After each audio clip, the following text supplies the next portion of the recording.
I think I made a podcast episode about this because it was so funny to me that basically like that. I was like pushing myself to finish this task that I was working on. Meanwhile, I needed to pee like really bad. And I was like pushing myself, I'll just finish the task and then I'll go to the bathroom. And the bathroom is like 5 steps away. So at Right. that point, it was like this like epiphany of like, what the fuck are you doing? Like, what are your priorities here? Because you're making this video, like this task is not important. This is 100% a passion project. You're doing it for the fun, and yet you're forcing yourself to be miserable while you're doing it because, and so there's Right. this relationship that's clarifying like day by day through experiences like that, where listening to my body and being comfortable in my body is basically becoming my top priority. And the more I'm able Yeah. to sit with like my negative emotions, the more comfortable I get in my body, which is very like almost counterintuitive. Like the more you let the discomfort come in, the more comfortable you are. But I don't know. Yeah. That's my experience. Well, yeah, but then you also release that way of handling things because you're only gonna like play out what you're vibrating at the time. So you're uncomfortable, but you're not allowing yourself to really take care of the thing that's uncomfortable, but it's also coming out in your communication too. You know what I'm Right. Right. saying? Because like you're holding that like all Mhm. in your aura, like that energy field around us, like it's telling the truth about us all the time, no matter what words we're choosing. So yeah, I feel like I've cleaned a lot of shit out of my auric space, my energetic field these last 10 weeks. Yeah. And it just there's like a deep sense of relief and like a new level of inner peace that I like inner contentment that I have not experienced before. So yeah, it's like easy to know that And I'm in a you new place. Like it's easier to be in here than it's ever been. That's nice. and it's way more enjoyable too, now that you have the understanding and you have, because going back to that being in meditative state, like when I'm cooking stuff for myself, it's like I've, taken it to be sort of like I'm romancing myself because I'm being a lot more conscious in the decisions that I'm making with the ingredients and how I'm preparing it. Mm. It would be the same way as if I was cooking for someone else and I was wanting to make sure it tasted good. And, I put all these ingredients to be impressive and things. And, but I'm giving that energy out. But then what about myself when I'm in the kitchen and there's this one extra ingredient that I need to put in there and I'm wanting to shortcut it and not do it? But then it's like, if I'm really consciously wanting to do something connected to feeling good, being in that state of just being with how I'm preparing it, and how I feel about it and how it's going to make me feel when it tastes good. And, it just expands this whole experience, to another level because I've chosen to be mindful in it, and I'm not doing this haphazard thing where I just sling it in and, it's like all that kind of stuff. And then, yeah, Yeah. that was the other thing there was another friend of mine that was talking about this idea too and we got on getting on food, but it still goes with the Totally. idea of being mindful and conscious of what you're doing. And it's like, she was saying, well, that's the reason why when I eat, I never eat when I'm rushed. She says, I always make it a point to sit down or take time to be with the food, recognizing I'm honoring myself by, me giving this food to myself and making it into a whole practice, which is something that I've been really, mindful of, but just giving some other texture to it after listening to what she was saying and then sharing it with you. Cause it's like, I know you have a busy schedule and sometimes we don't think about it on those terms of just being mindful of eating, Yeah. actually chewing it, noticing the textures of it, how it makes us feel. And then we're not necessarily shoveling food in our mouths. You know, we're in connection with the body's, signal of I've had enough. Right. Versus if we're just unconsciously doing it, we're just shoving food in, and then we go past to that point where we're stuffed and now we're miserable, or we've eaten something that really is not good for us, and we're not even consciously connected to the body in its signaling of this is not good.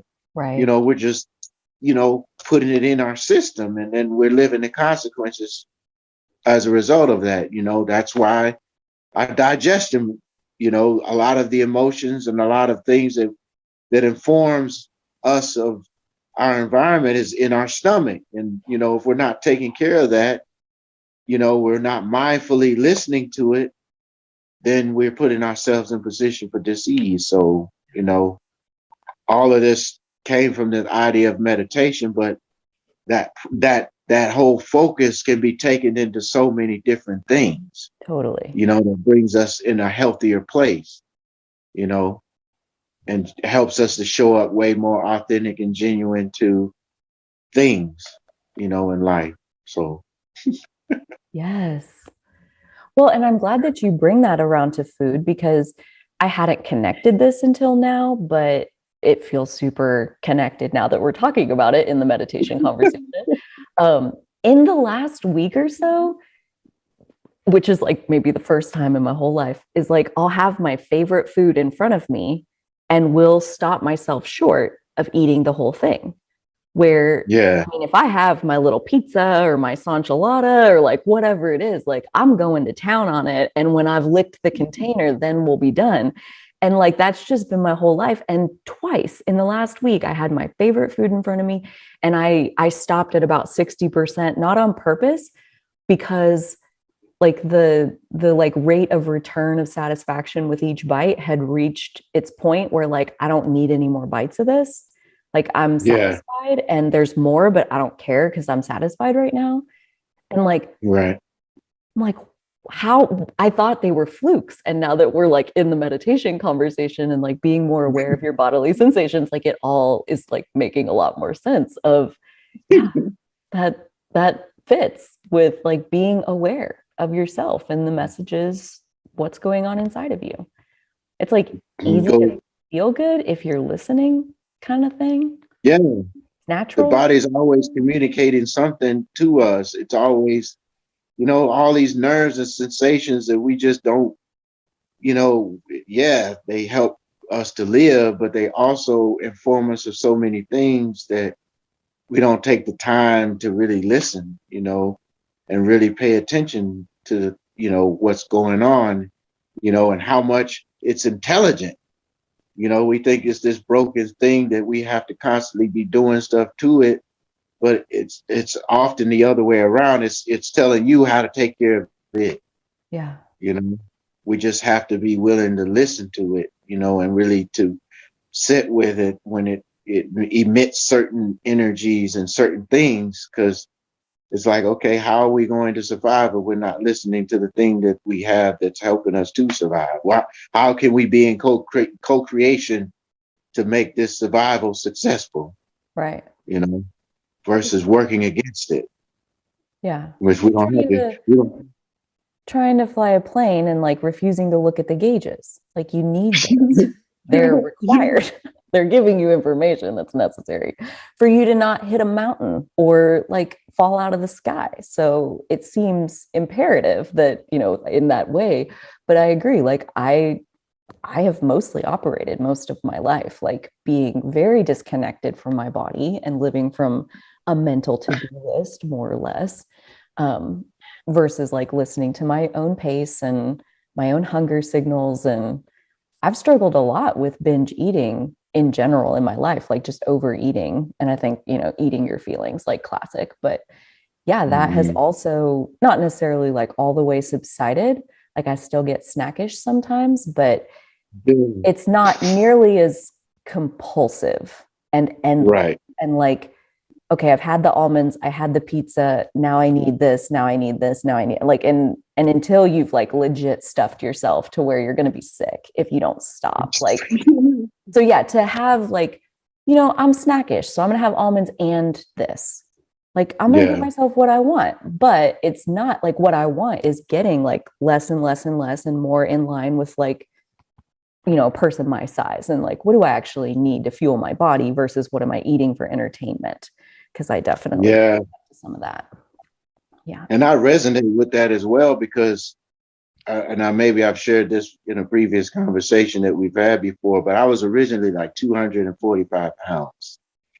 And I'm like 5'9", 5'10", somewhere in there. And like, that was a lot Yeah. of extra stuff to be carrying around, but it goes back to what you were saying. It was comforting. Yeah. I didn't feel safe, in my body. I didn't feel safe in my surroundings. I was in a toxic relationship that really didn't help change some of the habits that I was having at the time. I was drinking a lot. I was a big alcoholic then, and when you get to drinking 2 a.m, Jack in the Box, and those places become your friend. Right around the corner, it's right there. Oh my God. Yeah. And they open for you. They're there for you. To provide you with support for your unhealthy habits. Yeah. Enable You know what much? Jack in the Yes. Box. I know about Jack in the Box. The little churros. Yeah, Oh my nobody else gosh. was. Yes, please. Yeah. Nobody else was here for me, but you were. Right. Right.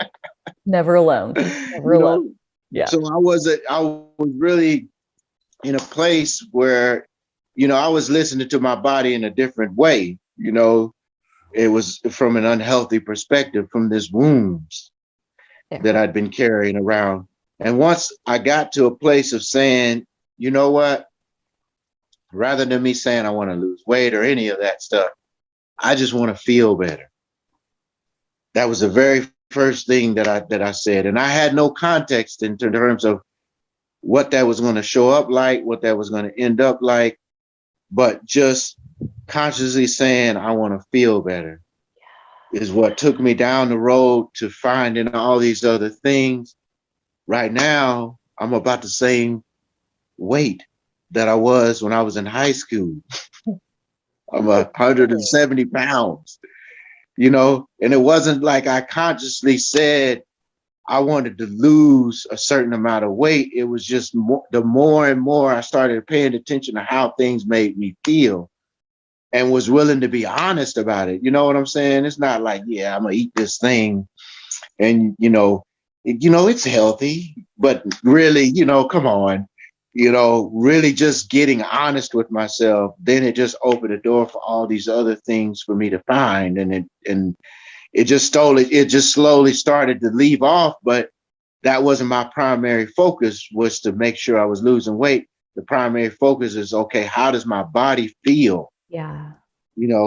When I'm doing certain things, how does my body feel, when I'm eating things, and being willing to be that more focused on that whole relationship with my body helped me to get where I'm at now, where it's like, oh my God, you know, I can experience all these things with a much more open attitude because I've taken time to really pay attention to myself in a way that allows me to have a better sense of things. And so, it still brings it back to this idea of being mindful, you know, because with me being mindful of, that's what really helped open up my relationship to my intuition and allow myself to follow it. And then as I started cleaning my diet up, then the sensations, that those gut feelings began to become more present, more. I was able to tune into it, a little bit more when I noticed something didn't feel right. And it's like, oh, I need to do something different because I recognize my body is saying this for a reason, and so having this way of just tuning in to yourself gives you so much more understanding of how everything works. You can see people a lot easier, you know, when you can see them in the ways that they're showing up, because you've spent time listening to yourself, and you can, remove some of the biases that would otherwise make it difficult for you to see the person clearly too, so it's a lifestyle for sure. Right? It's a practice, and it's something that like you get better and better and better and better. And I mean, there's no top end to that, and there's no right way, there's no right pace. Like it's unfolding in the rate and pace that it's meant to. Just like this conversation, 10 weeks, like working up to it. Like there's a reason to the timing of like what unfolds for us. And there's a reason that we don't skip straight to this part. There's a reason we get off track in the first place and like put on the 50 pounds to begin with, just so we can have the experience of like taking it back off. Like, that's part of it. That's like a real part that you can't just chop that part off and think your movie's going to be as good. It's boring at that point. Like nobody wants to see that. They want to see the comeback. They want to see like, how did you go from here to here? I feel like that's like the space I want to show up in, is the progress along the way, the like unending incremental steps forward, that like we're not trying to get to the end all be all destination of like, I am in my wholest, fullest self and I am never going to evolve further because I'm perfect. Like that just doesn't even exist.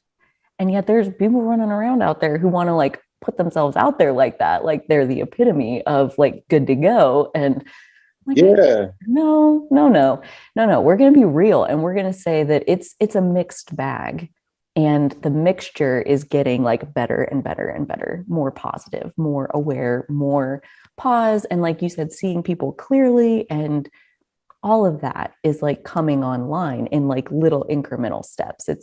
It's not like an overnight epiphany and then you're just done. Like I hope this isn't the last time I have an up leveling in my awareness. Like hopefully there's more to continue enjoying, like the incremental improvements as we go. But yeah, meditation, like it's giving me so much more than, like, I guess I don't know what I expected that was going to happen, but it's definitely more than what I expected as far as the benefits and all of the different ways that it literally like filters into every moment of awake, sleep, talking to others, being inside your own brain. Like everything is different after having that piece click into place. Yeah, once you decided to make that conscious choice of tuning into yourself, that was the thing. Yeah. That was the key to the whole experience. Yes. When you made that conscious decision to say, I want to tune into myself more, now you reap the benefits of it. Now you experience all the things that are unfathomable because of that, that just that soul desire, just the same, reason why I was saying earlier, I just wanted to feel better. Well, how do you do that? You're having to tune in. Yeah. You're having to listen more to yourself. And by doing that, it's like, okay, it guides you this way, guides you to that thing. And I was going to say too, when you're saying you eat till you make yourself sick, I was going to tell you that, you don't have to, and not that you needed me to say this, but you don't have to beat yourself up for even that, because even in that experience, it's still helping you be more mindful, because now you're becoming more clear that, you know what, I don't care how good it tastes. I don't care how good it tastes. I'm not going to make myself that miserable to enjoy it, Yeah. Which that's true. I mean, I haven't ever eaten until I actually did throw up. So I guess technically I do know my own limits. Like to a certain extent, my limits are just like really stretched out. But I had a very similar experience where like when I moved to Texas after school and got my first job, I gained like 40 pounds in the first year of living there. And Jack in the Box was one of the main culprits.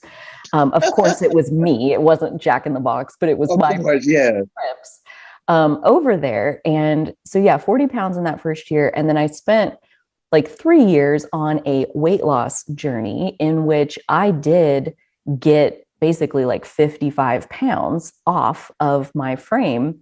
And what happened at that point, I say that that kind of like broke open my spiritual journey, at least like planted the seeds of how my spiritual journey would begin, was I looked in the mirror 55 pounds lighter and was like, I still look fat.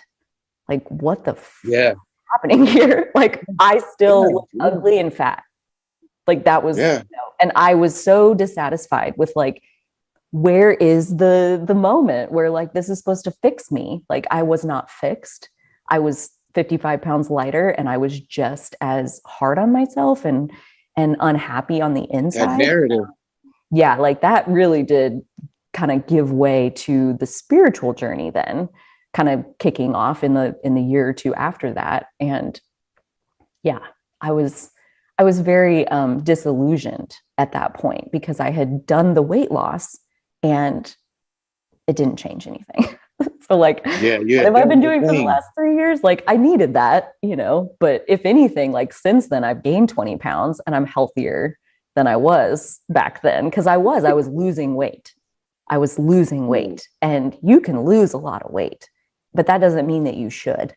And I was Yeah. having like blood sugar crashes and like just couldn't keep myself feeling good. I was nauseous all the time and I was hungry. Like looking back at it Yeah. now, like my body was basically starving, and I just like Angry. lived like that for a while. And yeah. So now I'm 20 pounds heavier, but I don't have health issues like that. I feel good when I Right. wake up in the morning. I have healthy everything. So yeah, it's like when we start feeling good, your body just naturally finds its way to, Right. yeah, I think. I don't know. On its own. On Yeah. its own process. And that's the other thing, well, how important it is to kind of, tune in, because your rate of weight loss is not like the next person. It's uniquely the way you are designed to lose the weight. Mhm. When you hold yourself to certain standards that are not necessarily yours, it creates this whole nother shame and guilt towards yourself because you're not holding yourself to this particular standard, because you're not losing weight at the rate that someone else is losing weight.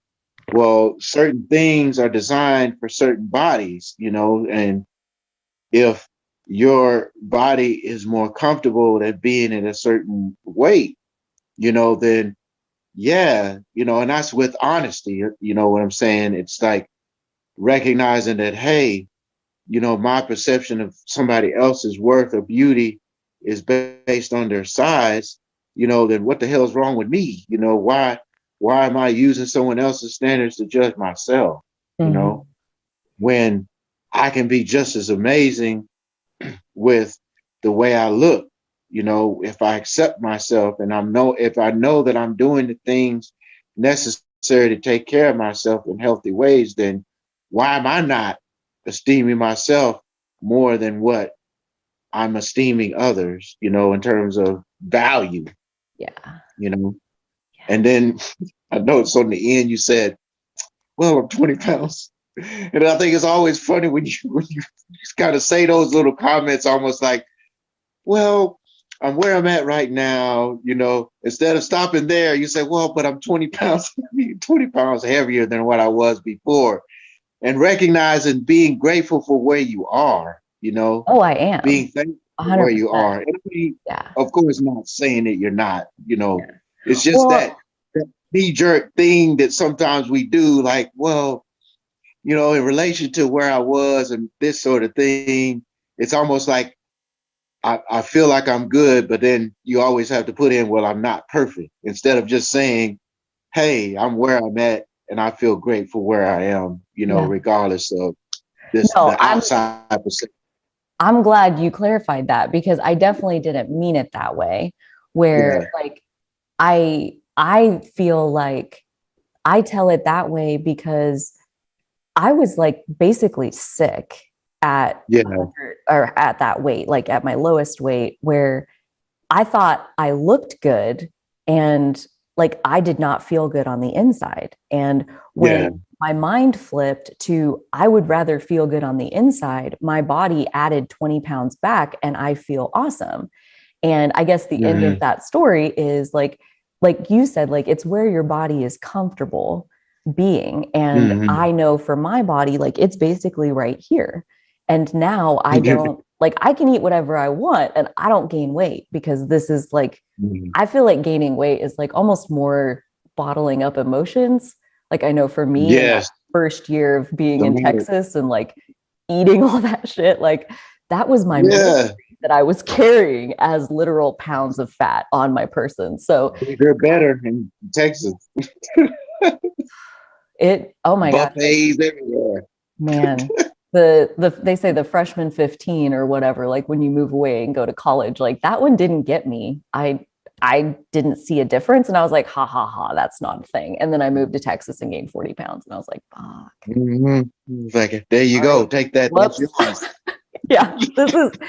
is That's real. yours. I'm very unhappy here and I don't know what to do about it. So I think I'll just have another cheeseburger. That obviously is the Yeah. right answer, you See know. this? It's a 3/4 pound of meat. You put a Hit me couple of up. those on 2 pieces of bread, boy, you got something going. Yeah. Yeah. I just want cheese on mine. You don't have to put the other healthy options on there, the lettuce and tomatoes Sure. and the Just onions. leave that out. Yeah. Oh my gosh. I got a salad, It but was it's on 2 thick pieces of meat. you know, you're well, and not like, necessarily. dude, it's funny. And I get that. And I laugh like when I think about like the choices I was making, like in terms of how I was choosing to show up in the world. Like I didn't just magically gain 40 pounds. Like I was making Yeah, multiple choices every day that were resulting in that. And it's not lost on me that like that was one of the hardest years of my life emotionally. And yeah, it also resulted like basically it's like it shows me what my coping mechanism was at that point and that yeah I yeah, didn't have anything else. All I knew how to do was like eat a bag of chips and a thing of gummy bears and maybe now you'll be so tired that you'll just fall asleep and at least then you're not yep, awake and that was pretty good. I like that. So yeah, it's like yeah, oh my gosh, like I was just struggling. I was like barely hanging on and food was like the only thing that was getting me through it. It was like my entire support system was in a fast right. food lane kind of thing, which Well, yeah. If you think about it, that's why the holidays are the way they are. It's like you get around a bunch of people you don't like sometimes, and you eat. that's all you can do. That's your comfort, you know. You know that's the only way you can make being around uncomfortable people comfortable is by eating. You know, and a little too much of it. So then you pass out, you go to sleep. That's Mm. another 30 minutes or an hour of a conversation you don't have to have with somebody that's uncomfortable. I mean, and not to say that this happens at everybody's family. I'm just speaking for mine, you know. Oh no, you're speaking to the collective. I think at this point, yeah, that's a thing. That's a real thing. But it all goes back to how you feel, you know, how things making you feel and how you're responding to how things make you feel, you know. Yeah, You can put anything else in that equation, but it also goes back all the way back around to the original thing. If you're not sitting with yourself, yeah, you know, if you're not, reparenting yourself, yeah, you know, being that person that listens to yourself, then you're always going to find these unhealthy options out there, you know. And mhm, so it's important that we do tune in and we spend some time listening to ourselves and really getting to know ourselves and how we've been responding to things and how we can make our experiences better by tuning in to the things that we know that'll help us, to make things better, so it is a process. And I congratulate you on your process of your relationship to food and things of that nature, because even after this conversation, things will start coming to you even more like, oh, wow, maybe I can, because even when I talk about favorite foods, I've gotten it so to now that I've learned how to make a healthy option of that same food, Mm, which creates even more excitement. You yeah. know, Yeah. it's like I can have a cheap food, but it's really not in the sense of how cheap food would be considered, because now I'm more conscious of how sugar tastes, when I eat pies or anything like this has a lot of grease to it. There's a whole different relationship where it's like I can drive by a fast food place and most of those places have the smell in the air so they can trick you in there, you know. But it And now I can doesn't. drive by and like, you know what? As soon as I get the smell, my mind goes to the grease. That's all it smells like is like Yeah, literally grease. Fast food French fries taste so different to me now. Like I yeah. didn't eat fast food for like 6 months. And then I had a French fry and I was like, oh my God, that's disgusting. Like it's literally It's just salty as grease. hell. Like, and I would crave those like hardcore fast food French fries. Oh my gosh, like chow down for sure. McDonald's, Hmm. boy, them McDonald's fries, they know they ain't right. Boy, they know they ain't right. They're lethal. They're just Yeah, too good. And they're the perfect size and the perfect mixture of crispy and chewy. Like, oh my gosh, yeah, don't even the right amount of salt. Like I am a literal former fat kid. Like I can still go deep in the old fat kid ways, but I'm with you. Like, yeah, at this point, like natural peanut butter tastes as sweet as I am interested in, like and an apple. That's like my yeah, cheat. Is like yeah. those are good. Yeah. Where that was kind of Almond butter. yes, like that has so much sweetness to it that like if you're constantly eating sugar, it tastes so different. But if you're not eating Yeah, sugar, it all of a sudden is like magically sweet. And yeah, yeah. your taste buds like naturally do an adjustment thing. And it's like you start to really recognize how much your sensations are like pushed to the max with things like pies you buy. It's like a whole bunch of sugar in it. And it's like, once you step out of those ways of tasting things, it's like you actually taste the food now. You know, you actually Yeah. taste the food. Yeah. You know, your taste buds, the sensations of it hasn't been so exhausted, that now you can be with the food as you're eating it and be more conscious of how it tastes and how it makes you feel when you're eating it, and you find ways of enjoying it more because you're consciously tasting it and you're not just barreling through it Right. to Powering eat through. it. Yeah. Yeah, Yeah. Mindless the eating. fruit. I mean, that's definitely what I would get up to. It's like it's And entertainment.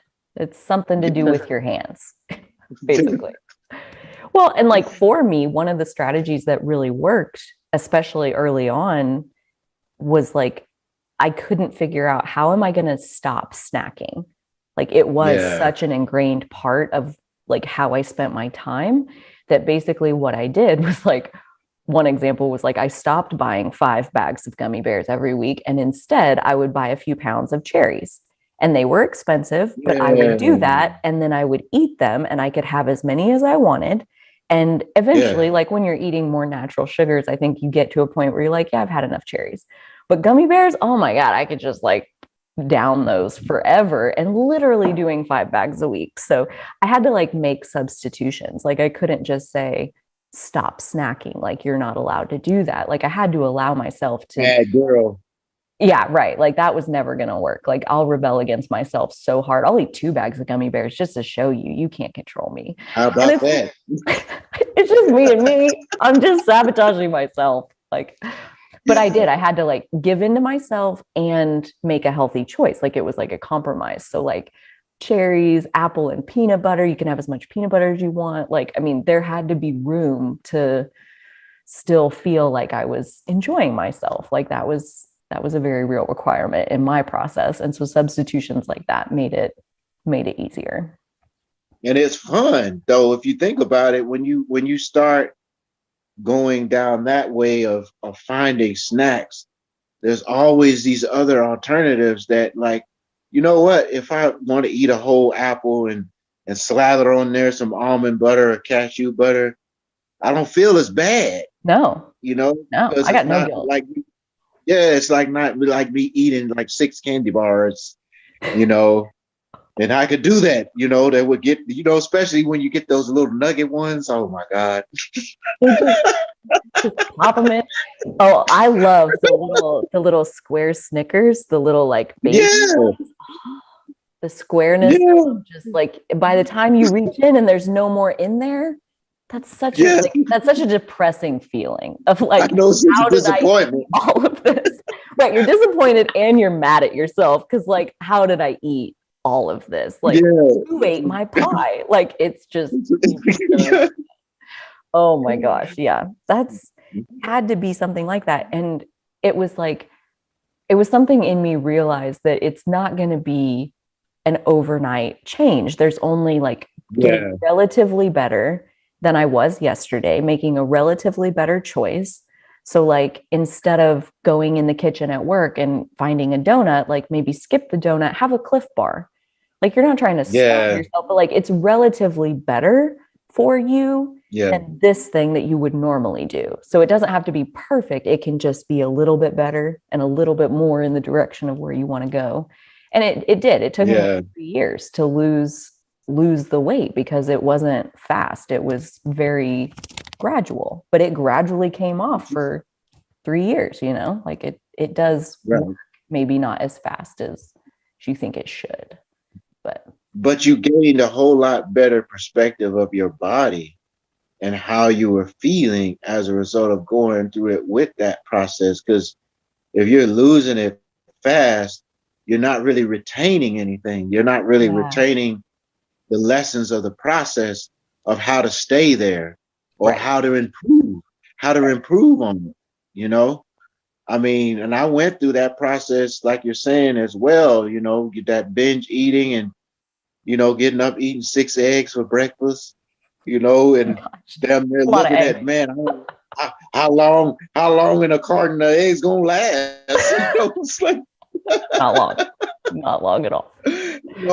you're literally looking at my pants get into a size of where, nothing is stylish anymore. It's just some fabric, Right. with some loops in it, you might as well be putting a rope around it, it's like to hold it up. And it's not to shame anyone's, progress or process with the losing weight game. Is just recognizing sometimes how you stop paying attention to yourself, and then here's what happens. Yeah. You stop being mindful of yourself in healthy ways, and this is what happens. Yeah. And I'm not treating myself right. I'm not taking care of myself. So all these things are extensions of that.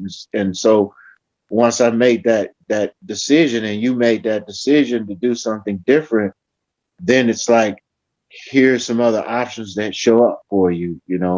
Right. I mean, take it out. Who would have thought that I would like eating beets and things of that nature in the ways that Right. I'm doing it, and it tastes really good, and it's like, oh my gosh, I feel so much more fulfilled and refreshed as a result of these options that I'm now taking an interest in. And then it opens the door to all these other things that I didn't even think were possibilities, Yeah. you know? And as long as you're willing to have some patience with yourself and not beat yourself up so much with the process, it's like all these doors open, to expanded ways of seeing things, and then you eventually take that into the relationships you have with people, too. It expands the way that you see them and how they're doing things. And you're like, oh man, I remember how it was when I did this thing or that thing, and how much of a struggle it was to, and then you have a much different communication Right. with them as a result of it. Because I listen to you talk about your situation, and I just immediately think about mine. When I Right. was going through the process, and I was, picking up information along the way to help me to be better with myself, and how I realize I'm not like everybody else. So my body doesn't respond to things like everyone else. There is a specific way of interacting with it that gets these results. Right. But then it just goes back to listening to it, which ties it all back into that mindful attitude, Yeah. you know. And you know how eating 3 bags of gummy bears feel, and man, I don't want that feeling anymore. Really Let me do a bag or half a bag. See if I could just mindfully eat one at a time. and And that then that my just body like says, wasn't a thing. Like there was no portion control happening in any of it. And so I'm like, okay, so yeah, then the answer must be to don't buy the gummy bears, buy something else. So at least when I go in the yeah, kitchen and I'm foraging for snacks, there aren't gummy bears there. There are cherries. And you can have those as much as you yeah. want. But like that was Cherries how is I good. I had to do love it. cherries. I know they're delicious. Like I wasn't sad about it. I was liking my options. And like the another one that I remember that was like a really big deal. So like a cheeseburger is at the top of my list of favorite foods probably. And especially where I was traveling a lot at that time. So I ate in a lot of restaurants and I loved like trying burgers at different places because they got some fancy ones out in the world, Oh yeah, goat cheese on there and like all kinds of things. So, get it, anyways, get it. I had to figure out like, what am I going to eat instead of the cheeseburger? And I'm traveling all the time. So, like, I'm relying on restaurant menus. And what I figured out was like, I hated salad at that time, but I figured out that if I get the fried chicken salad, like get some blue cheese dressing, the fried chicken on there, crispy chicken strips, and then I would eat like maybe 3 or 4 bites of the lettuce. And like as I did that for a couple of years, I actually started to enjoy like salads. And then that kind of became my thing of like they got fancy salads out there with like chicken and strawberries Yeah. and all kinds of things that they put on there. So like there it was such a gradual process of I couldn't just give up cheeseburgers and have salad. Like, fuck that. Like, there had to be the crispy chicken strips and as much dressing as I Yeah. wanted. And like, it Oh had to yeah. be I was workable, there. Like, exactly. Mhm. But that was just a stage along the way. Now, I mean, I don't need dressing and crispy chicken to like salad. I genuinely enjoy it. So it's such like a retraining. And